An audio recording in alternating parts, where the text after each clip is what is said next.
Yo, what's up guys? My name is MJ, and today we're going to be answering the age-old question of does a sim wheel make you better at drifting in Forza Horizon 5? So we have 5 different drift zones to test out, sim wheel versus controller. But yeah, subscribe and let's get right into it. Alright, so for the first drift zone, we're going to head over to this one right here, Precipice drift zone. I feel like this is a really good one to start off on because it's a pretty low-speed drift zone, has a lot of really smooth corners as well. It's a very easy drift zone to start out on. Alright, so first drift zone, and we're starting on controller for our first run. So let's see what type of score we can put down. And here we go. Okay, and I'm going to be using the same exact car for every single event.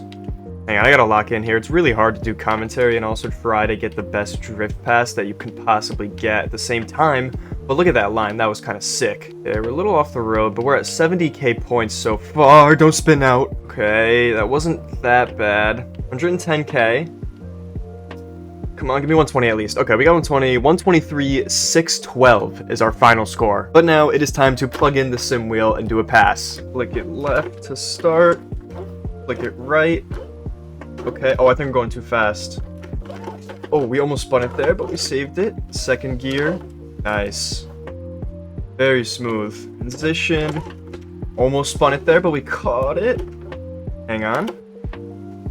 Okay, what was that? 115. Okay, so it was a little bit less than the controller. Okay. But one thing to note is that I am used to controller. I'm definitely not used to driving sim on Forza Horizon 5. Whenever I bust out the sim wheel, I always play Assetto Corsa. So that is a factor to consider. But that's 1 point for controller, 0 points for wheel. Moving on. Okay, our next drift zone is going to be Las Dunas. Another pretty chill one. You know, not the hardest drift zone in the game. Alright, here we go. Second drift zone. We're starting on controller. Let's see what type of points we can put down. Oh, a very high speed, long corner to start it. Okay. It is raining now, so the roads are wet. I'm not sure how much of a factor that plays into grip levels, but that's a pretty nice line. Come on, let's get another one. Oh, we're actually a little bit far away from the outside of the corner. That was not the best line, but that means we don't have to manji over here, so it kind of makes up for it. 219.9, almost 220. I think that's pretty good. It's a little bit off of my PB, but not a bad run, because this isn't a meta drift car. This is just a normal rear-wheel drive drift car that I tuned. Alright, so let's fast travel back over here, plug in the wheel, and lock in. We're on wheel. Here we go. The very fast section. I did manji this. Downshift. The drift. Very hard to actually reach and click the correct paddle. Mid-drift. Oh, no, no, no.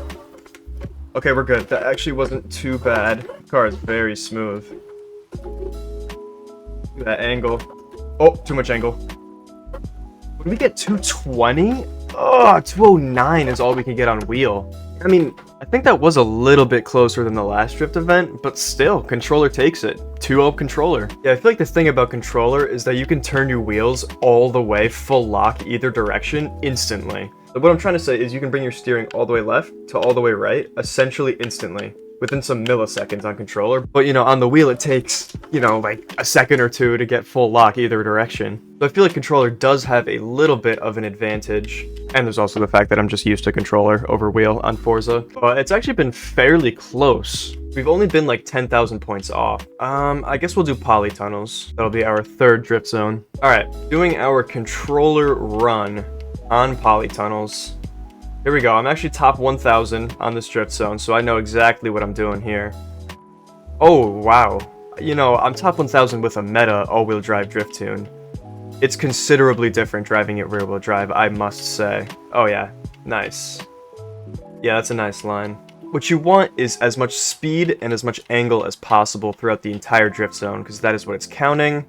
183. 183, it's alright. It's definitely beatable on wheel. Let's give it a try. Yes, Forza, I know my controller is disconnected, bro. Alright, here we go. It's time to do polytunnels on wheel for the first time. Nice little e-brake. That was a nice entry. Make sure the exit is just as nice.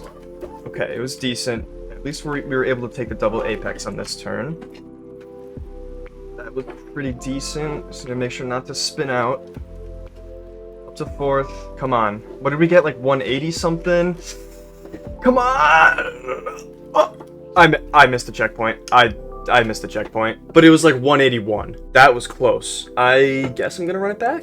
I'll run it back one time. That's what we'll do. Just cause like, bro, that was so close. We're also in the 180s on that run. It's our closest wheel run compared to the controller run so far. Oh man, those initiations are so nice on wheel. They feel so good. Come on. Get a nice handbrake going. Okay. Oh, 180.9. So like 181. We are barely off of our controller score there. I think we got like 184 on controller and then 181 on wheel. That was so close. But I mean, controller goes up to 3 points. Wheel stays at 0 points, man.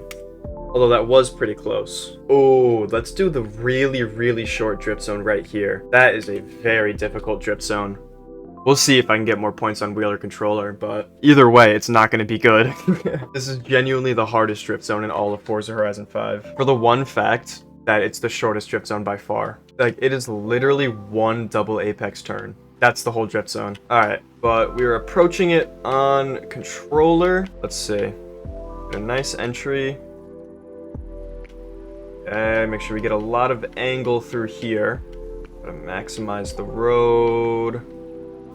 39,935. I think that's what it said. Something like that, but 39,000. Just shy of 40,000. So, let's see what we can do on wheel. Okay, let's do it. Alright, here we go. Entering the corner. We actually entered it the other way so that we could transition. It's a little bit harder to... Oh, wait! More points. Wait, I think we beat it. I actually think we beat it. That was 39,970. Wait, what was our other score? I'm gonna try again, I think. Come on.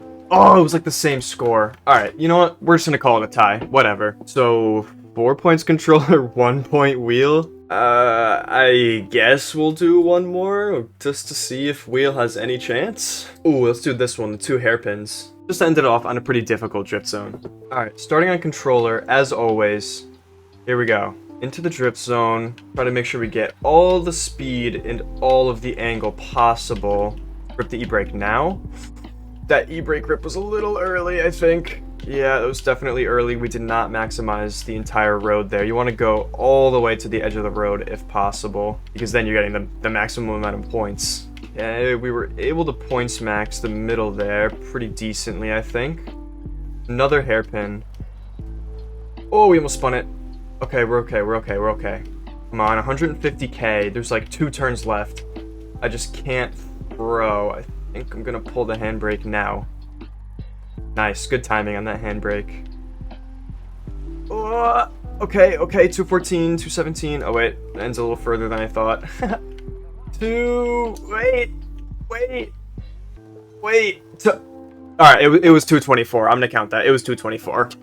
It was 224. Okay. Now it is time to lock in. I do not have very high hopes, because this is one of the most difficult drift zones in all of Forza Horizon 5. It's the only one with 2 apexes other than the mountain drift zone. Here we go. Let's get it.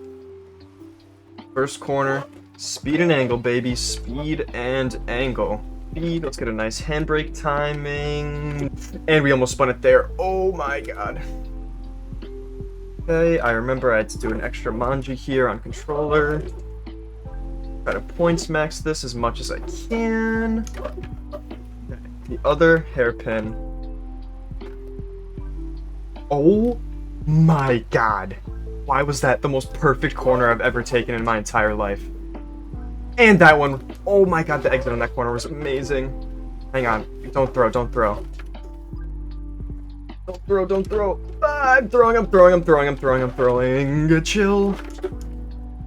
Yo, that throw needs to be studied. That needs to be studied how hard I threw right there. I have to restart the whole thing. That's actually insane how hard I threw that drift zone. Oh my god. A nice entry. Let's get a nice first corner. That was a lot smoother than the first run. Make sure to pull the handbrake extra late. And why did it straighten us out? That was bad. Okay, we didn't take that hairpin that bad. We are probably at a better pace than the first run so far, but we had a really nice end until I started throwing on that first run. Okay, so let's get a nice entry here. That, oh, I accidentally upshifted instead of downshifted. It gets so confusing when your wheel starts spinning, and then your upshift isn't on the right anymore. Your downshift isn't on the left anymore. It gets so confusing, bro. Oh, I need to munch this one more time. Okay, brake, brake, brake. That was actually a pretty nice entry. Oh, wait, we're close. No, we're not. Only 205, but we couldn't get the 225. I mean, it's pretty much a clean sweep for controller. So yeah, I mean, question answered. Controller's definitely better than wheel, but wheel is a lot more fun, I can't lie. So yeah, thank you so much for watching. Let me know if you guys would prefer controller or wheel in the comments down below. Subscribe and leave a like if you enjoy the content, and I'll see you guys in the next one. Peace.